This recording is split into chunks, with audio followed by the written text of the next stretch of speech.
कैसे हो आप लोग? आई होप आप सभी अच्छे और मजे में होंगे। मेरा नाम है भारती। आज के इस वीडियो में हम लोग क्या पढ़ने वाले हैं? आज के इस वीडियो में हम लोग क्लास 9 सर्कल चैप्टर का एक थ्योरम है।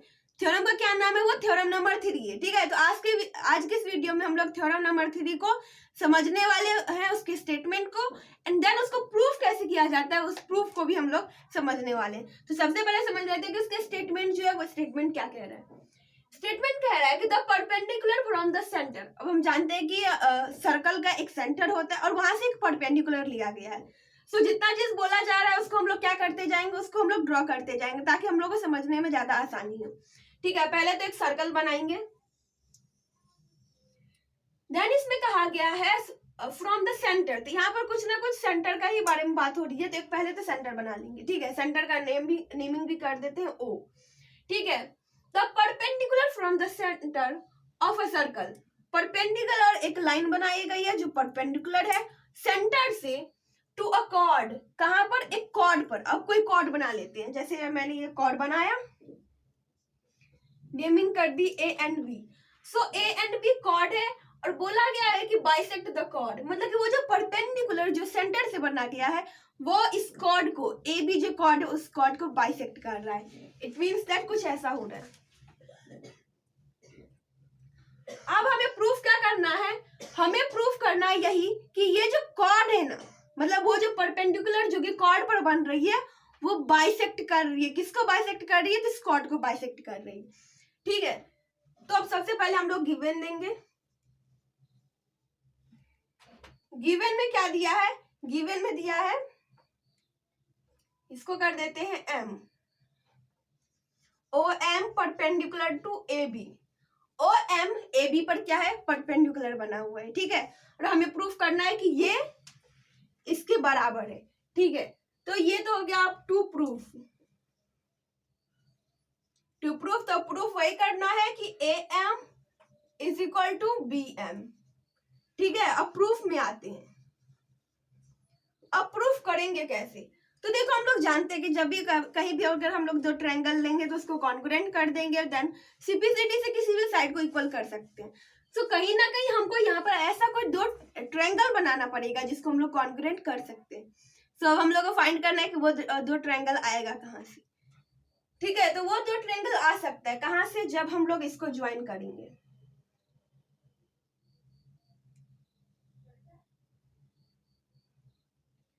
अगर इसको हम लोग ऐसे ज्वाइन कर दिए, ठीक है, तो ये क्या बन जाएगा? ये दो ट्रायंगल बन जाएगा, एक ये ट्रायंगल एक ये ट्रायंगल।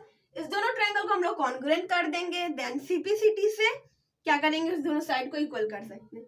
ठीक है, तो यहाँ पर प्रूफ से पहले हम लोग को एक और चीज लिखना होगा, वो क्या है? कंस्ट्रक्शन। ठीक है, कंस्ट्रक्शन में क्या लिखेंगे? Join O A and O B. O A and O B को क्या करना है? हमें ज्वाइन कर देना है। ये ज्वाइन तो हम लोग कर चुके हैं। अब प्रूफ लिखते हैं। तो अब प्रूफ में क्या करेंगे? गिवन ढूंढना पड़ेगा कि इसमें गिवन है क्या क्या। पहला तो एक चीज हमको मिल गया कि ये दोनों क्या है? परपेंडिकुलर है। बट सिर्फ एक चीज से तो बिल्कुल नहीं हो पाएगा और हमें दो चीज ढूंढना है। सो फिर अगेन हम लोग सेकेंड थ्योरम को याद करेंगे जो कि हम लोग इस पिछले वीडियो में पढ़े थे, जहां पर हम लोग ये देखे थे कि वहां पर क्या हो रहा था ना कि हम लोग रेडियस को ले रहे थे। तो यहाँ पर भी कुछ वैसा ही है, क्योंकि एक सर्कल है तो उसका रेडियस चाहे कितने भी डिग्री एंगल पर बनाए, कितना भी रेडियस बनाए, वो सारे रेडियस इक्वल हो जाएंगे।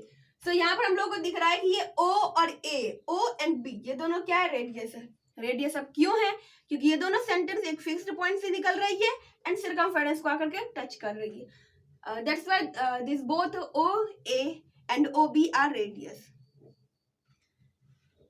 ठीक है, तो हम लोग क्या करेंगे? अब लिखेंगे in triangle A O M and triangle B O M. अब इसमें गिवन क्या क्या है? पहला तो हम लोग को ये रेडियस मिल गया, A O is equal to O B, radius of the circle. ठीक है, एक मिल गया। सेकंड क्या मिला हम लोगों को? सेकंड मिला angle O M A. O M A is equal to angle OMB is equal to 90 degree, क्योंकि ये परपेंडिकुलर यहाँ पर दिया गया है, परपेंडिकुलर, परपेंडिकुलर मतलब 90 डिग्री का वो एंगल बना रहा है। ठीक है, अब दो मिल गया, अब थर्ड क्या होगा? थर्ड तो यहाँ पर ना कोई एंगल दिया गया है ना ही कोई साइड दिया गया है, लेकिन एक चीज जो कि दोनों में कॉमन है, वो कॉमन क्या है कि अगर इस OM साइड को देखें, ये जो साइड है, ये साइड इस ट्रायंगल में भी आ रही है, यही साइड इस ट्रायंगल में भी आ रही है। ठीक है, तो ये कॉमन तो हम लोग लिख सकते हैं। So OM is equal to OM, ये क्या है हमारा? ये है हमारा common.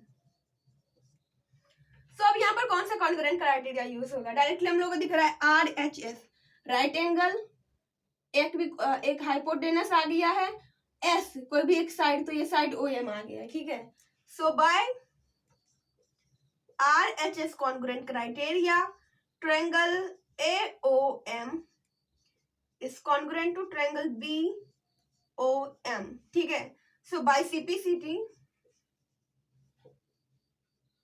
AM is equal to BM.